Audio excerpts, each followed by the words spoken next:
En tête de course, la route et l'école ont fait leur dure sélection et des groupes de niveau se sont formés depuis déjà plusieurs kilomètres. La descente par la corniche du siècle de l'Histoire permet aux plus intrépides de remonter de plusieurs places en bondissant de groupe de coureurs en groupe de coureurs.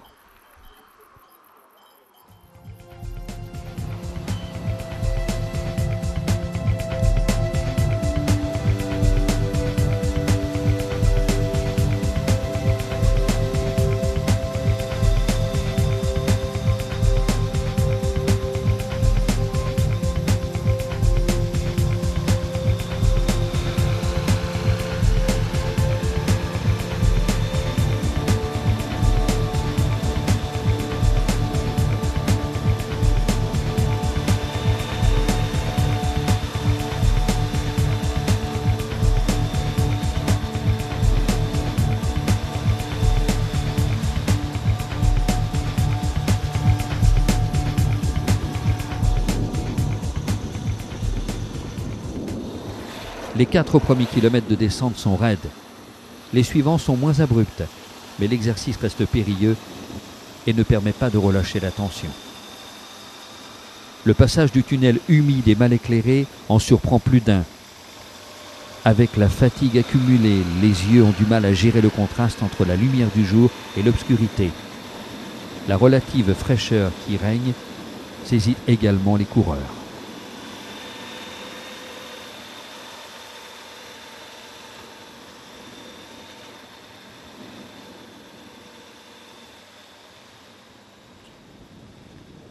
L'arrivée au pied du col du Soulor nous permet une brève incursion dans le département des Hautes-Pyrénées. Nous ne quittons les Pyrénées-Atlantiques, qui nous accueillent ce week-end, que pendant seulement 17 km.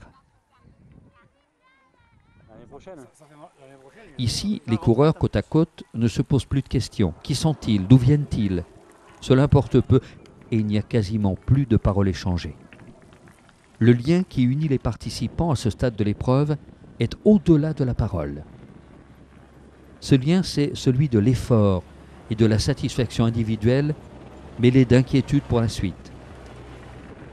Malgré le plaisir de savoir l'école de Marie-Blanc et d'Aubisque derrière soi, on sait que l'on est encore loin de l'arrivée, loin de ce moment où l'on espère pouvoir dire « je l'ai fait ». Avant cela, le dernier challenge important de la journée se profile devant la roue, le col du Soulor. Les 3 premiers kilomètres ne sont pas trop difficiles.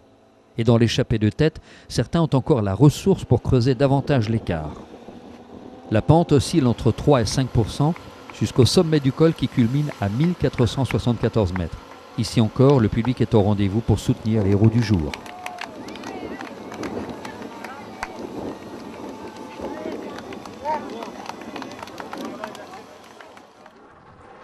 En queue de course, on a bien besoin de ces encouragements, car ces coureurs connaissent maintenant le stress de la course contre la montre. Tout le parcours est balisé de points qu'il faut avoir franchis sans dépasser un temps déterminé à l'avance. Faute de quoi, les camions balais sont là pour ramasser celles et ceux qui dépassent l'horaire d'élimination. L'heure avance, les camions se rapprochent.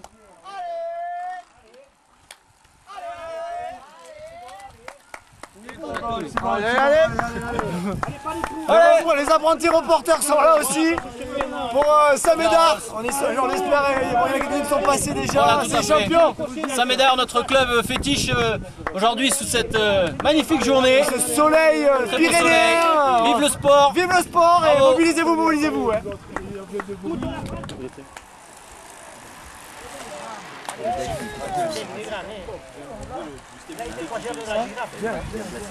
Si, on a les fourmis dans les jambes. Mais l'année prochaine, on viendra. Bon, on va s'entraîner pour l'année prochaine, ça fait mal de voir ça. C'est pas possible, il faut qu'on le fasse. Rendez-vous l'année prochaine. Il est actuellement près de 14 h au sommet du Soulor. Alors que les premiers sont passés vers 11 h, l'heure fatidique est à 14 h 17. Il ne faut donc pas traîner, malgré les jambes de plus en plus lourdes et les muscles qui tirent terriblement. Il serait tellement rageant et décevant d'en être arrivé là, sans avoir l'opportunité de rejoindre Pau qui nous attend les bras ouverts. Bien sûr, ce serait déjà un bel exploit, mais tout de même. À Pau, les premiers sont d'ailleurs déjà arrivés vers 12h30. Mais pour la plupart, il reste une cinquantaine de kilomètres à parcourir. C'est un soulagement immense que d'attaquer enfin la descente pour les coureurs qui ont parfaitement en tête le tracé de la course. Il convient à présent de gérer ses ressources différemment, car si les difficultés les plus physiques sont passées, plusieurs dizaines de kilomètres de course vont encore mettre l'endurance de chacun à rude épreuve. La descente du col, longue de 12 km, est très sinueuse. Et même si la DDE a fait le nécessaire pour l'occasion, il faut prendre garde aux pièges de la route, nids de poules et autres encassements. La vigilance reste de mise malgré la fatigue croissante.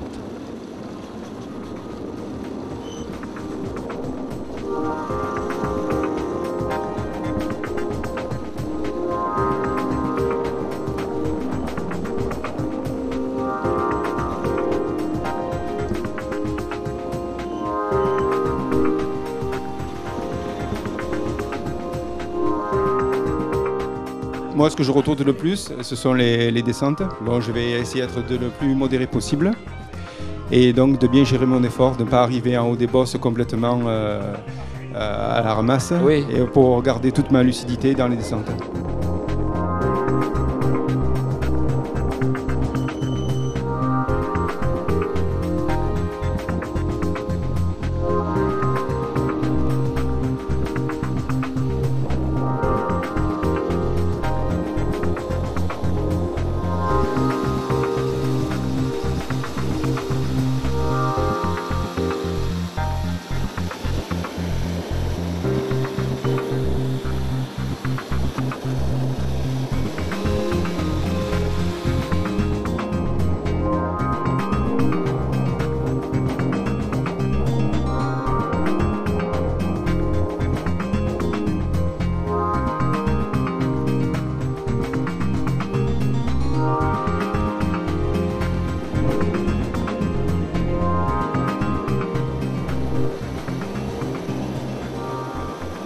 C'est quoi pour vous l'objectif là demain?